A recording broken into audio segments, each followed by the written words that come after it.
In this video, I'll be showing you how you can set up an auto-reply message on Gmail. It is super simple. So first of all, what you need to do is open up your Gmail.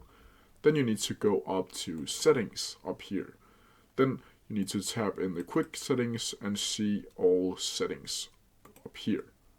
When you click that, you can see you need to go down to general. You need to scroll down here to the vacation responder.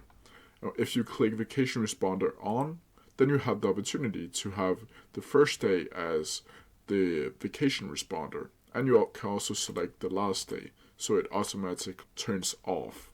Right, just set to 2 days from now.